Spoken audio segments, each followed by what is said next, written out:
The Texas Railroad Commission is up for sunset review. Now, that is a phrase that has a lot of weird words in it. The first that I want to point out is there's a reason why we have this picture here of the I don't know which direction I'm in actually, of the sign with a no symbol around the train, and that's because the Railroad Commission has nothing to do with trains whatsoever. The Texas Railroad Commission is our oil and gas and energy regulatory agency in the state of Texas.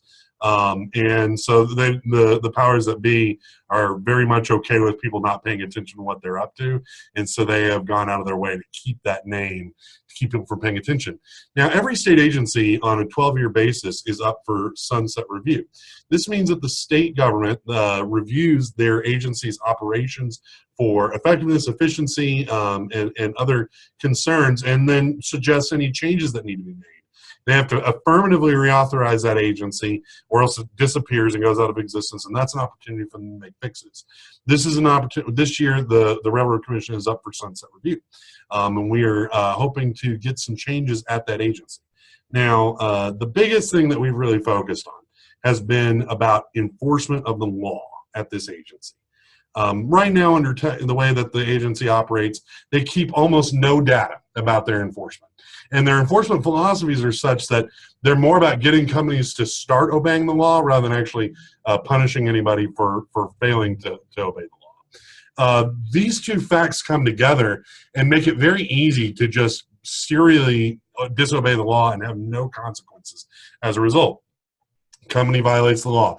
They get inspected once every several years at most by the Railroad Commission. They get inspected. They're found to have been breaking the law. The Railroad Commission doesn't fine them or punish them. They just say, "Hey, start obeying the law." So the company does. Then they like as soon as they've gotten that done, they start breaking the law again. 3, 5, 10 years later, they get inspected again. And rather than saying, "Hey, you know what? You were breaking this law before. You're breaking it again. You're a scofflaw and a recidivist, so we're going to throw the book at you." The agency does the exact same thing they did the first time and say, "Hey, just start obeying the law," over and over and over and over again. And the result is that we have a lot of oil and gas operators. You can see from the next slide, this is kind of the image here is a little bit blurry. Sorry about that. But it's very clear that red is oil wells, blue, or red is gas wells, blue is oil wells. There's a lot of oil and gas in the state of Texas. And the result is that if we don't enforce these laws better, we're going to really cause a lot of harm. We're causing a lot of harm to our environment. The good news is that there have been some proposed improvements that we understand that the bill will improve these things and improve data collection. It's a step in the right direction. It's not sufficient, but it's a step in the right direction. The other big issue that a lot of our allies have worked on the two other big issues that we've worked on and our allies have worked on is one, what's known as induced seismicity, causing earthquakes through oil and gas operations. There's been some good suggestions of better data collection that should help us to advocate for better policies in the future.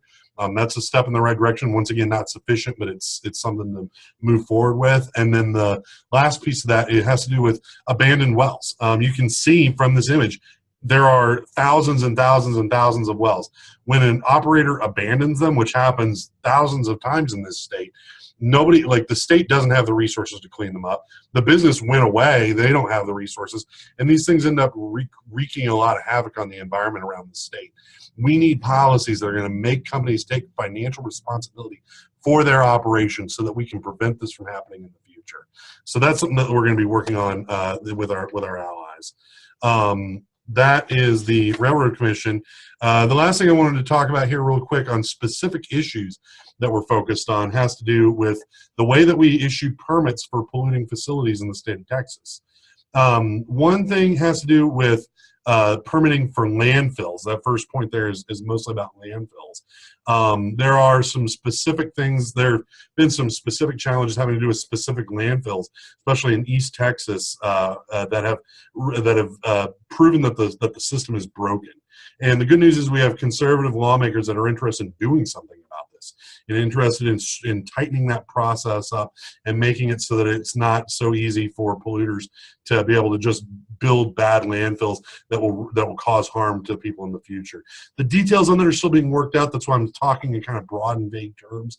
But we're definitely working with a couple of offices on improving that process, and there's a lot of appetite for that right now. And frankly, if it comes to the Senate Natural Resources Committee, we look at that committee and we see a lot of folks that know the facts about these kinds of facilities, and we believe that we could get some good laws passed this year. The other piece of this has to do with where permanent application information is kept. Right now, for most permanent applications, not waste. In waste, this is already, the situation I'm about to describe is already happening. But for most permanent applications, the permanent application is about yay wide, and I'm a big guy, so this is wide when it's filed. And it's filed at local libraries. It's not available anywhere but the library. So if they're pitching a landfill in your community, or not a landfill because it's already like that, they're pitching a coal-fired power plant or a concrete batch plant or some other polluting facility for your community, you have to go to the library and copy the thing. That can be really prohibitively expensive for people, and a lot of times they get to the library and it ain't there. This would say all you have to do is just provide us with a web link where we can find this application on the internet. You know, that thing that was started in the 90s and that we should start putting things on if we're going to be a state in the 21st century. This is a very simple thing. It doesn't have to cost them any money. They can literally put it on a Google Drive, and that would be sufficient under the law. We are looking forward to Representative Jessica Farrar filing this bill. We'll be moving forward on it. Stay tuned for that as well.